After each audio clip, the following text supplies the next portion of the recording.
everyone. So today we are going to cover the full syllabus of UPSC prelims. तो अगर आपको video चाहिए जिसमें मैं सिलेबस पूरा यूपीएससी का एक्सप्लेन करूँ स्टेज 1 टू स्टेज 3, तो उसकी वीडियो मैं ऑलरेडी अपलोड कर चुकी हूँ इसी चैनल पर, जो कि मैंने कल अपलोड की थी. तो you can check that video out. So and please check that video out because इससे ज़्यादा इन्फॉर्मेशन आपको उसमें मिलेगी, बट प्रीलिम्स की इसमें मैं थोड़ा एक्स्ट्रा इन्फॉर्मेशन देने वाली हूँ. ठीक है, तो let's see and let's move on and let's see what we have next. तो नेक्स्ट मैं आपको थोड़ी बेसिक इन्फॉर्मेशन देना चाहूँगी, जो कि है कि जो प्रीलिम्स होता है तो उसमें यहाँ पे हम लोग देख सकते हैं 2 पार्ट्स में डिवाइडेड है. ठीक है, तो 2 एग्ज़ाम होते हैं, इसके 2 पेपर होते हैं. तो पहला पेपर है GS1, दूसरा पेपर है यहाँ पे CSET. तो GS1 देख लेते हैं पहले. क्वेश्चंस होंगे यहाँ पे 100 एंड मार्क्स हो गए 200. ठीक है, तो ये 200 मार्क्स का होता है पेपर एंड क्वेश्चन इसमें 100 होते हैं. तो अब एक जो क्वेश्चन होता है, each question is equal to 2 marks. ठीक है, हर एक क्वेश्चन 2 नंबर का होता है, जैसे मैंने यहाँ पे एक्सप्लेन किया है. अब आते हैं CSET पे. तो CSET दूसरा पेपर है जो होता है प्रीलिम्स में. तो इसमें क्वेश्चन 80 होते हैं. जी हाँ, 100 क्वेश्चंस नहीं होंगे एंड मार्क्स इसमें 200 का ही होगा. बट एक चीज़ है यहाँ पे कि इसमें एक मार्क 2.5 मार्क्स का है. ठीक है, तो ये इतने का है. तो मतलब कि हर एक क्वेश्चन,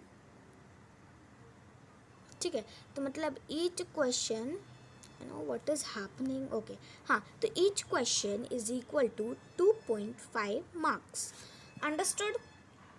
Okay. तो अब यहाँ पर हम लोग एक और चीज़ देख लेते हैं कि जो CSET होता है दैट इज़ जस्ट फॉर ये होता है क्वालिफाइंग नेचर. ठीक है,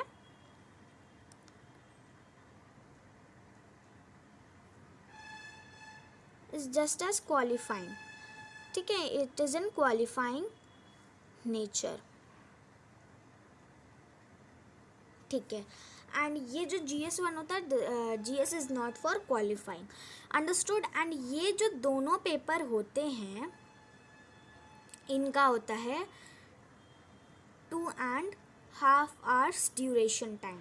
ठीक है, 2 hours and 30 minutes इनका ड्यूरेशन टाइम होगा. तो अब आपको सब समझ आ गया होगा. अब चलते हैं सिलेबस पे. ओके, तो अब आते हैं सिलेबस पे. तो ये प्रीलिम्स का सिलेबस है. पहले GS1 देख लेते हैं, जो GS का पेपर होता है. तो इसमें क्या आता है कि करंट अफेयर्स आएंगे एंड नेशनल एंड इंटरनेशनल आएंगे. तो मतलब नेशनल अफेयर्स भी आ सकते हैं, इंटरनेशनल भी आ सकते हैं. तो it's very important and habit डालिए करंट अफेयर्स पढ़ना, रीड करना एंड उनको लर्न करना जितना आप कर सकते हैं अभी से ही. ठीक है, मैंने भी हैबिट डाली है क्योंकि स्कूल्स में ही होते हैं करंट अफेयर्स, तो वो आप मंथली लर्न कर सकते हैं. मंथली सिर्फ 5 से 10. ठीक है, दैट्स इनफ अभी के लिए. आई एम तो 10 years ओल्ड, तो मेरे लिए तो इतना इनफ, एंड स्कूल में भी इतना ही होता है. तो that's it. Now history and India and Indian national movement. तो अब एक चीज़ मैं आपको क्लियर करना चाहूँगी कि history of India and world ये आता है मेंस में, बट हिस्ट्री ऑफ इंडिया, सिर्फ इंडिया की हिस्ट्री आती है प्रीलिम्स में. ठीक है, अब ये नहीं आप हिस्ट्री इंडिया एंड वर्ल्ड दोनों की चली गए क्या याद करके, क्योंकि उससे रिलेटेड क्वेश्चन आएगा ही नहीं. सिर्फ इंडिया की हिस्ट्री के बारे में क्वेश्चन आएगा, that's it. And Indian national movement क्या कौन से लीडर के थ्रू हुआ है, ठीक है, कब हुआ, एंड ये सब आ सकता है. India and national Indian and world geography. तो देखिए एक चीज़ मैं आपको बता देती हूँ, इंडिया और वर्ल्ड की जियोग्राफी आएगी. ठीक है, और सिर्फ इंडिया की हिस्ट्री आएगी. हिस्ट्री सिर्फ इंडिया की आएगी, जियोग्राफी इंडिया और वर्ल्ड दोनों की आएगी. Indian polity and governance. ठीक है, फिर आता है इकोनॉमी एंड सोशल डेवलपमेंट. अब आता है थोड़ा बड़ा topic which is environment, ecology, biodiversity and climate change. अब आपको मैं थोड़ा बायोडाइवर्सिटी समझा देती हूँ क्योंकि इसमें थोड़े कॉमन डाउट्स भी होते हैं. तो मैं सिर्फ ऊपर ऊपर लाइक बेसिक समझाने वाली हूँ। तो बायोडाइवर्सिटी मतलब कोई प्लांट की स्पीशी है, लाइक प्लांट की नहीं, लाइक एनिमल की कोई स्पीशीज़ है, एंड प्लांट्स की type, kind, like arboreal, aerial animals, aquatic, terrestrial plants and etcetera. फिर आता है क्लाइमेट चेंज। इसमें क्या तक आ सकता है कि क्या कह सकते हैं, वेदरी रिलेटेड कंडीशंस के ऊपर क्वेश्चंस, ठीक है, एंड एटमॉस्फेरिक, ठीक है, तो ये सब आ सकता है। फिर आता है जनरल साइंस। अब यहाँ पे जनरल साइंस क्यों दिया है, लेट मी टेल यू। तो अभी तक हमने ये जितना भी ये पढ़ा सिलेबस, ठीक है, तो ये पूरा सिलेबस जनरल साइंस का ही है, ठीक है। बस हमें यहाँ पे दे दिया कि हाँ भाई जनरल साइंस भी लर्न करना है। अब आगे बढ़ते हैं, ठीक है। तो अब आता है सी सेट। तो यहाँ पे पहले आता है comprehension, interpersonal skill, logical reasoning and analytical ability.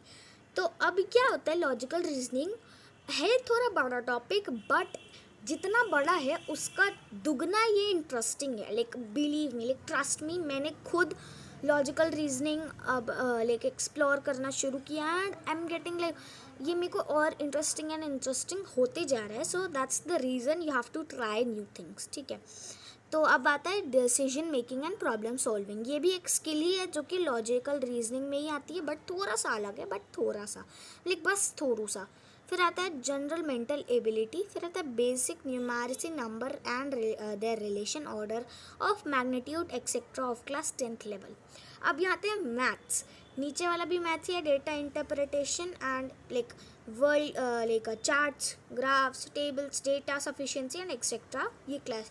अब जहाँ पे लाइक क्लास 10th लेवल का ये दोनों चीज़ें, बट जहाँ पे आता है एक्सेट्रा, ETC, और उससे पहले जो चीज़ लिखी है मतलब बेसिक न्यूमेरिसी, ठीक है, number and there relation and order of magnitude.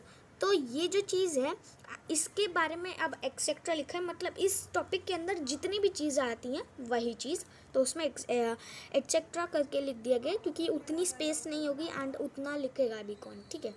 फिर आता है data interpretation, charts, graph, table, data sufficiency etcetera. अब ये आ जाता है थोड़ा डेटा हैंडलिंग की तरफ, चार्ट्स हैं, ग्राफ्स हैं, ठीक है, ये सब। And class 10th level again etcetera है। तो data interpretation and data handling and ये सब चीज़ों के अंदर जितना भी टॉपिक आता है that all would be covered in etcetera. So that's it with the syllabus. Hope you all like the video. So we'll meet again in the next video. Maybe like we'll meet soon, maybe tomorrow or the day after tomorrow. Till then, take care and bye bye. Stay safe.